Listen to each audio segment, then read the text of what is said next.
Selamat sore dan salam sejahtera untuk kita semua. Pada kesempatan kali ini saya akan sedikit menyampaikan informasi tentang bagaimana menjadi komunikator yang baik. Perkenalkan, nama saya Yulian Sgradio Taneo, kelas penyuluhan peternakan dan kesejahteraan hewan 2A. Nomor induk mahasiswa 04.03.19.392. Yang pertama, pengertian komunikasi. Komunikasi atau communication berasal dari bahasa Latin, yaitu communis, yang berarti sama. Secara sederhana, komunikasi dapat terjadi apabila ada kesamaan antara penyampai pesan dan orang yang menerima pesan. Komunikasi adalah suatu proses penyampaian informasi, baik pesan, ide, gagasan, dari satu pihak kepada pihak yang lain.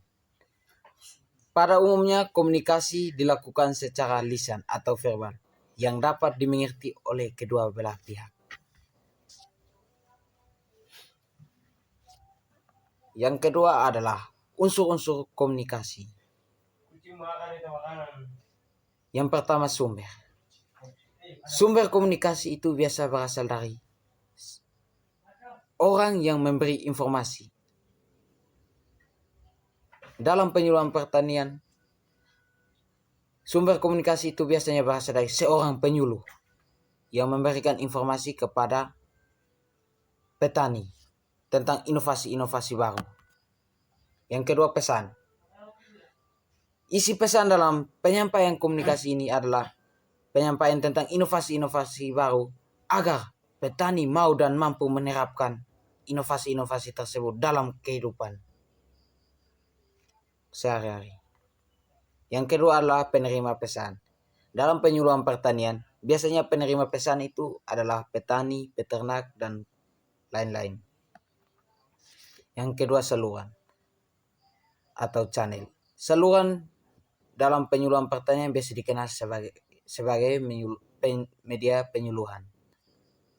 Media penyuluhan dalam penyuluhan pertanian biasa disesuaikan dengan kondisi individu. Biasanya dilakukan wawancara secara langsung, tetapi kalau banyak orang menggunakan PowerPoint atau dalam bentuk presentasi. Yang berikut, efek dalam memberikan informasi. Seorang penyuluh mengharapkan agar petani dapat menerapkan informasi-informasi yang dapat diberikan seorang penyuluh dalam perkembangan di dunia pertanian. Tujuan komunikasi. Yang pertama, informatif.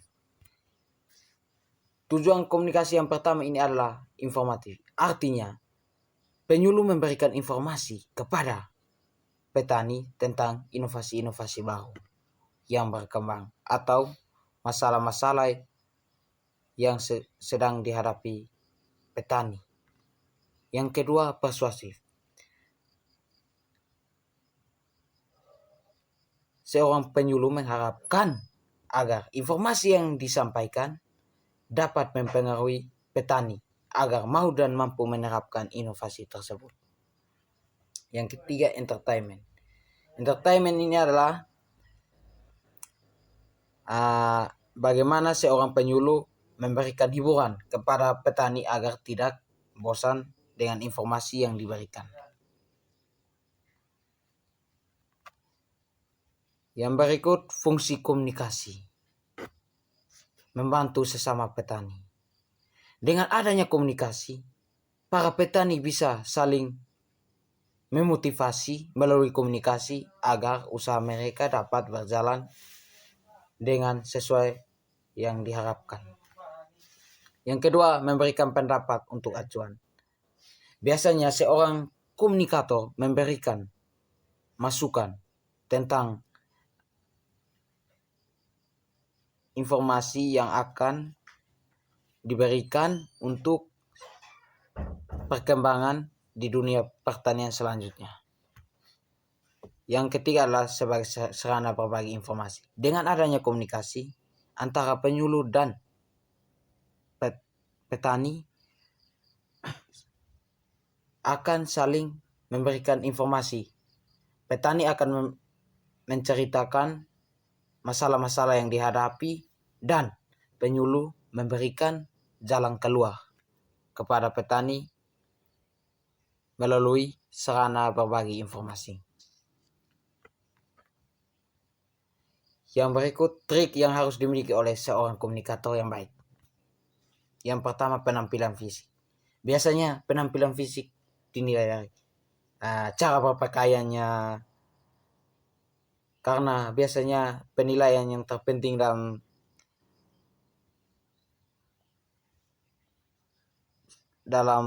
seorang yang menyampaikan informasinya itu salah satunya adalah penampilan fisik. Yang kedua, ekspresi wajah yang tepat ketika menyampaikan informasi.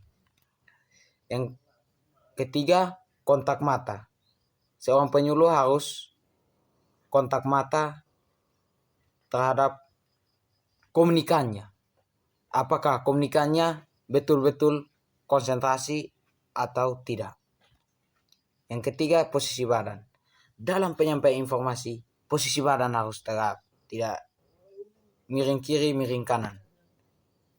Yang keempat, seorang penyuluh harus mampu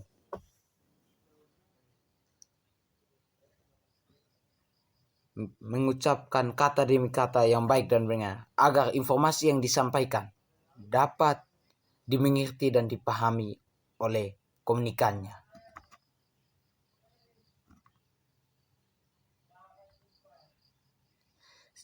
Sekian dan terima kasih. Selamat.